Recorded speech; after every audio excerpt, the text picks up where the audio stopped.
আপনারা হচ্ছেন জনগণ এবং সরকারের মধ্যে সেতুবন্ধন। এই সেতুবন্ধনটা আসলে যাতে কোনোভাবে কোনো জায়গায় কোনো লিকেজ না থাকে।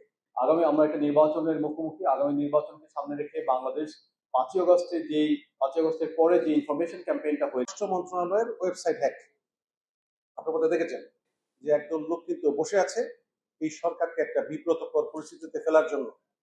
৩৬ জুলাই আমাদের জন্য একটা টার্নিং পয়েন্ট। ওই সময়ে ছাত্র জনতার গণ অভ্যুত্থানের মাধ্যমে একটা অন্তর্বর্তীকালীন সরকার প্রতিষ্ঠিত হয়েছে। এই সরকার দীর্ঘমেয়াদী নয়, এটা আমরা সবাই জানি, কিন্তু কিছু রিফর্ম অ্যাক্টিভিটিসে হাত দিয়েছে।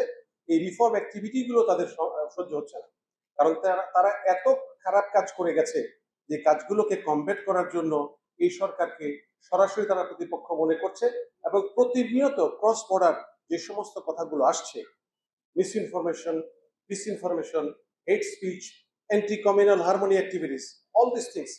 Misinformation, it may be without any ill intention, ill motive, but whenever it is a disinformation, it is motivated. Just to defame someone, এবং এটা হচ্ছে কন্টিনিউয়াসলি হচ্ছে। আমরা আজকে যে অনুষ্ঠানে আপনারা বন্ধুরা যা আসছেন, তাদের এখানে সুযোগ্য একদল প্রশিক্ষক আছেন। কাদরুদ্দিন শিশির ভাই আছেন, সৈয়দ আব্দুল্লাহ সাহেব আছেন এবং আরেকজন সুযোগ্য প্রশিক্ষক আপনাদের সাথে 2 দিন ব্যাপী থাকবেন। আজকে সকাল থেকেই আছেন। এনারা আগের ব্যাচকেও প্রশিক্ষণ দিয়েছিল, যেখানে পিআরওরা এসেছিলেন। এখানে মূল যেই কথা, আপনারা হচ্ছেন জনগণ এবং সরকারের মধ্যে সেতুবন্ধন। এই সেতুবন্ধনটা আসলে যাতে কোনোভাবে কোনো জায়গায় কোনো লিকেজ না থাকে, এটা মেক শিওর করাটা এখানে আমরা যারা আছি সকলের জরুরি। আমি, আপনি সবাই এই জরুরি অবস্থাটায় আমরা যাতে মূল বিষয়গুলোকে ফোকাস করতে পারি, যে জিনিসগুলোকে আমার মধ্যে কগনিজেশন নেওয়ার কোনো প্রয়োজনই নাই, এগুলো ডিসকার্ড করতে পারি এবং দেশের উন্নয়ন কর্মকাণ্ড যাতে সঠিকভাবে সবেগে এগিয়ে যেতে পারে, এই কাজগুলো করার জন্যই কিন্তু আজকের এই প্রশিক্ষণের ব্যবস্থাপনা। ডিজিটাল ডিভাইড, আমরা সবসময় একটা কথা বলি, এই ডিজিটাল ডিভাইড থেকে আমরা টু ব্রিজ দ্য গ্যাপ, আমরা এই গ্যাপটাকে ব্রিজ করার জন্য আইসিটি ডিভিশন কন্টিনিউয়াসলি কাজ করে যাচ্ছে through a number of projects এবং তার দপ্তর সংস্থা যেগুলো আছে প্রত্যেকটির মাধ্যমে। এবং এখানে আপনারা জানেন একটা 3 টায়ার 4 টায়ার ডেটা সেন্টার আমরা ম্যানেজ করছি। আমাদের ন্যাশনাল সাইবার সিকিউরিটি এজেন্সি আছে, একটা ফ্ল্যাগশিপ প্রজেক্ট আছে, যে প্রজেক্টের মাধ্যমে যেটাকে আমরা সরকারের মুখচ্ছবি বলি।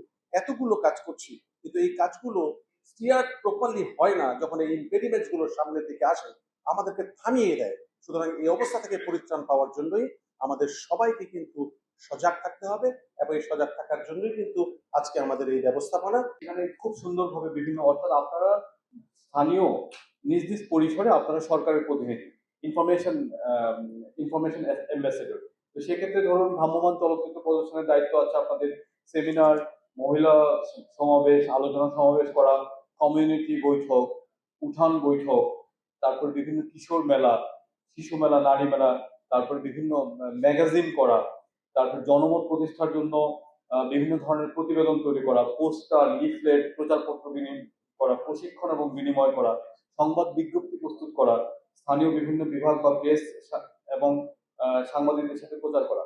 এখন এই প্রত্যেকটা কাজে you are dealing with immense amount of data. এই ডেটাকে কিভাবে উপস্থাপন করবেন এবং একই সাথে উপস্থাপনের পরে সেটা কিভাবে মানুষের বুঝার ভাষায় মানুষের কাছে পৌঁছে দিবেন, এই দায়িত্বটা আপনাদের। এখন এখানে যখন একটা ন্যারেটিভ বিল্ড করি আমরা বা ইনফরমেশন ডিল করি, এই ইনফরমেশন ডিলে কিছু জিনিস থাকে। একটা হচ্ছে যে ন্যারেটিভটাকে মানুষের বোঝার ভাষায় তার কাছে উপস্থাপন করা।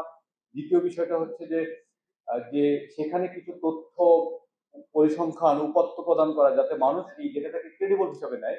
আর তৃতীয় বিষয়টা হচ্ছে এই বিষয়টার মধ্যে জার্নালিস্টিক অ্যাপ্রোচ, অর্থাৎ গণযোগাযোগ এবং সাংবাদিকতার যে নীতিগুলো আছে সেই নীতিগুলোকে বাস্তবায়ন করা। এই 3টা বিষয়ের সমন্বয়ে আমি মনে করি যে আপনারা আসলে আমাদের জনসাধারণের কাছে আরো বেটার তথ্য নিয়ে হাজির হতে পারবেন। একদিকে আপনার যে মানুষের তথ্যের উপরে যে মানুষের অধিকার, অর্থাৎ access to right two information, এই রাইট টু ইনফরমেশনটাকে আপনারা প্রিজার্ভ করবেন। তথ্য প্রাপ্তির উপর নাগরিকের অধিকারকে আপনারা সমুন্নত রাখবেন এবং একই সাথে সরকারের যে কর্মকাণ্ড আছে এই কর্মকাণ্ডকে মানুষের কাছে একটা সুন্দরভাবে তথ্য, উপাত্ত এবং জার্নালিস্টিক অ্যাপ্রোচের মাধ্যমে আপনারা পৌঁছে দিবেন। আমরা একটা নির্বাচনের মুখোমুখি। আগামী নির্বাচনকে সামনে রেখে বাংলাদেশ 5ই আগস্টের পরে যে ইনফরমেশন ক্যাম্পেইনটা হয়েছে, ডিসইনফরমেশন এবং মিসইনফরমেশন ক্যাম্পেইনটা হয়েছে, দেশের ভিতরের ফ্যাসিবাদী গোষ্ঠী এবং দেশের বাইরের গোষ্ঠীগুলোর যৌথ প্রয়াসে আমার আশঙ্কা যে বাংলাদেশ তার ইতিহাসে সবচেয়ে বড় মিসইনফো ডিসইনফো এবং সাইবার ক্রাইমের শিকার হবে নির্বাচনকে উপলক্ষ করে। তো সেই প্রেক্ষাপটে আমাদের ইনস্টিটিউশনাল ক্যাপাসিটি যেরকম বিল্ড আপের দরকার আছে আমাদের ব্যক্তিগত যোগাযোগের সক্ষমতা, এবং একই সাথে মিসইনফো ডিসইনফো রিলেটেড যে টুলগুলো আছে, আমাদের অ্যাক্সেস টু যে ডেটা, এই ইনফরমেশনগুলো আমাদেরকে জানতে হবে। এবং এই জানাশোনার মাধ্যমে এবং আপনাদের যে চ্যালেঞ্জগুলো কিভাবে আমাদের কাছে কমিউনিকেট করতে পারেন, এই কমিউনিকেশনে এই ট্রেনিংটা অত্যন্ত গুরুত্বপূর্ণ ভূমিকা পালন করবে। আজ এবং আগামীকাল আমরা আপনাদের কাছ থেকে শুনবো এবং তার ভিত্তিতে আমরা আমাদের পরবর্তী করণীয়